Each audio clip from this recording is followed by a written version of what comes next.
കന്നിമാസം 5-ാം തീയതി വന്നെത്തി. അന്ന് ഒരു ചാറ്റൽ മഴയുള്ള ദിവസമായിരുന്നു. പ്രകൃതി കണ്ണുനീർ പൊഴിച്ച് നിശ്ചേഷ്ടയായി നിന്നു.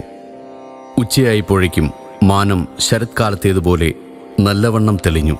തൃപ്പാദങ്ങൾ കൽപ്പിച്ച പ്രകാരം അന്ന് എല്ലാവർക്കും ഭക്ഷണം നൽകി സായാഹ്ന സൂര്യൻ പശ്ചിമാകാശത്തിലണഞ്ഞു.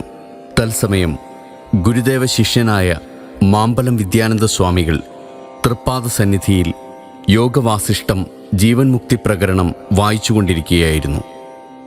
സമയം ഏതാണ്ട് 3:15 മണിയോടടുത്തു. നമുക്ക് നല്ല ശാന്തി അനുഭവപ്പെടുന്നു എന്നരുളി ഗുരു കിടക്കയിൽ എഴുന്നേറ്റിരിക്കുവാനൊരുങ്ങി. തൃപ്പാദ ശിഷ്യനായ അച്യുതാനന്ദ സ്വാമികൾ ആ ദിവ്യകളേവരത്തെ താങ്ങിപ്പിടിച്ചു. അപ്പോൾ ശരീരം പത്മാസനത്തിൽ ബന്ധിച്ചിരുന്നു. 1928 സെപ്റ്റംബർ 20 കന്നിമാസം 5-ാം തീയതി ശുക്ലഷഷ്ടി വ്യാഴാഴ്ച ഉച്ചകഴിഞ്ഞ് 3:30 ശിവഗിരി വൈദിക മഠത്തിലെ കിടക്കയിൽ ബ്രഹ്മചൈതന്യ സ്വരൂപനായിരിക്കുന്ന ആ മഹാഗുരുവിൻ്റെ തിരുസന്നിധിയിലുണ്ടായിരുന്ന തൃപ്പാദ ശിഷ്യന്മാർ ഉപനിഷത്ത് സാരസർവസ്വമായ ദൈവദശകം ആലാപനം ചെയ്തു തുടങ്ങി. താൻ സജാതീയ വിജാതീയ സ്വഗത ഭേദശൂന്യമായ പരബ്രഹ്മസ്വരൂപമാണെന്ന പരിപൂർണാനുഭൂതിയിൽ അഭയാവസ്ഥയിൽ സച്ചിദാനന്ദ സ്വരൂപനായി പരമ്പൊരുളിൽ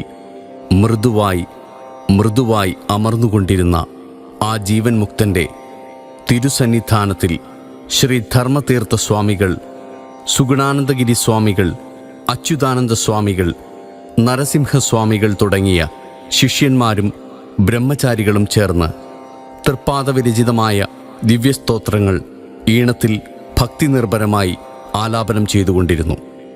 സാന്ദ്രവും ദിവ്യവുമായ നിർവാണത്തിൻ്റെ സാന്ദ്രസുന്ദരമായ പ്രശാന്തി എങ്ങും നിറഞ്ഞു വ്യാപിക്കവേ, ആഴമേറും നിന്മഹസാം ആഴിയിൽ ഞങ്ങളാകവേ, ആഴണം വാഴണം നിത്യം, വാഴണം സുഖം എന്ന ഏകലോക കാരുണ്യം പ്രവചിച്ച ഭഗവാൻ ശ്രീനാരായണ പരമഹംസദേവൻ്റെ തൃക്കണ്ണുകൾ സാവധാനം അടഞ്ഞു.